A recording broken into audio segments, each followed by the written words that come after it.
Je présente ici un plan d'architecture d'une petite villa. Donc, à travers ce plan, je vais vous décrire les principaux étapes à faire pour concevoir le plan de coffrage. Donc, c'est un plan simple qui constitue un garage, l'entrée, les chambres, les terrasses. Donc, ici, ce sont les murs, les fenêtres et les portes. Donc, en première chose, il faut bien lire le plan d'architecture et puis il faut désactiver tous les calques qui ne sont pas nécessaires. Ici, je vais laisser que les calques murs et les fenêtres et les portes. Donc, je vais désactiver le calque cotation. Il est nommé ici fin.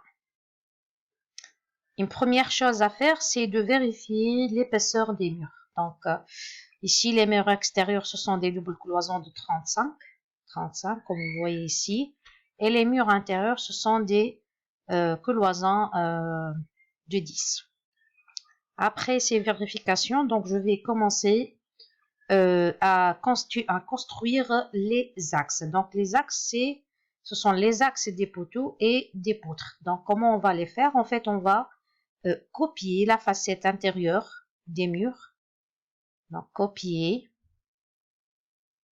d'une distance égale à 11 cm plus 1,5 cm enduit. Donc, tout calcul fait, c'est 12 et demi. Kiff kiff. Donc, je vais copier la facette intérieure.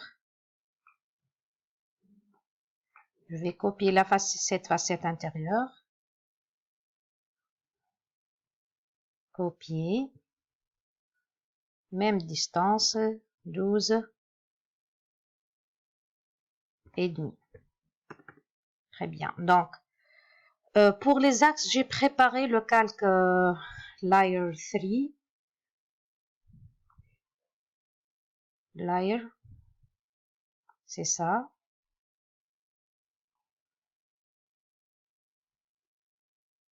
C'est le calque. Donc, je peux quand même copier les propriétés de ce calque. Copier les propriétés et les mettre pour ce calque-là. Donc, je vais prolonger les deux axes.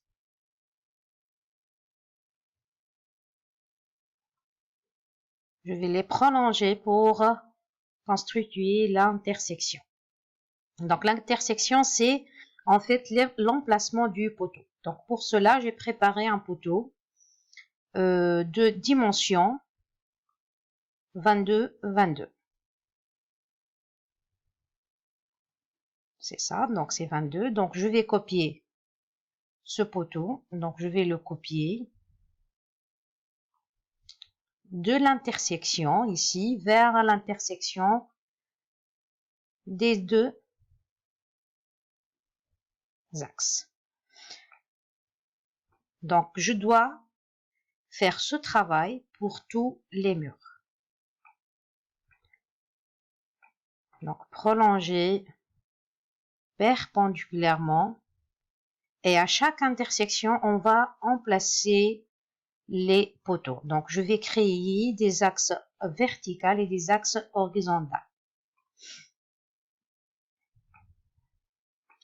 Donc, si on termine cette étape pour tous les cloisons, on va avoir, pour chaque étudiant, bien évidemment, une conception personnelle. Donc, je vais vous démontrer ma proposition.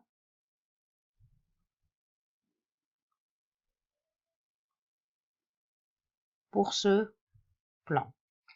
Donc, voici la proposition. Voici le finish de travail des axes et l'emplacement des poteaux.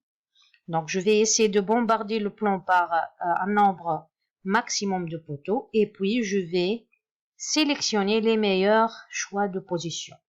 En fait, comment on va choisir la meilleure position? C'est de bien choisir l'espacement ou l'entraxe entre les poteaux.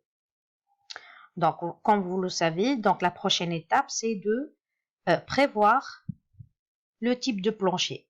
Corps creux, donc on est limité ici par le corps creux 16+5 par une distance entre axes qui ne dépasse pas 4,7.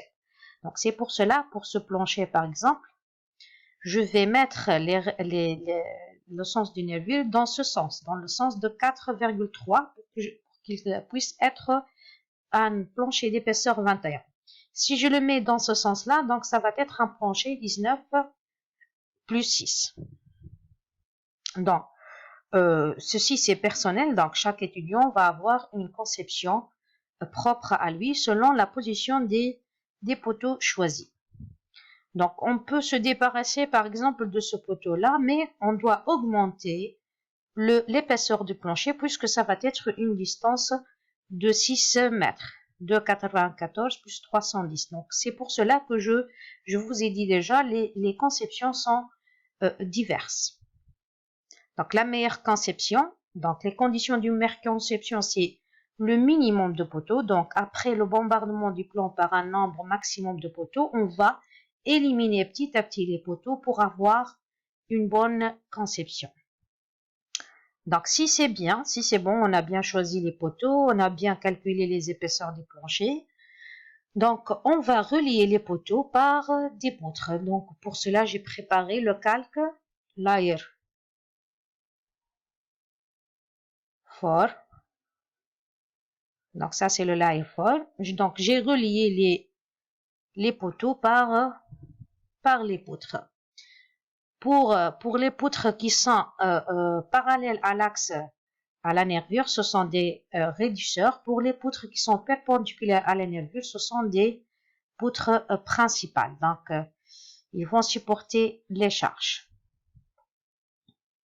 Donc, ceci, un exemple de coffrage d'une petite villa.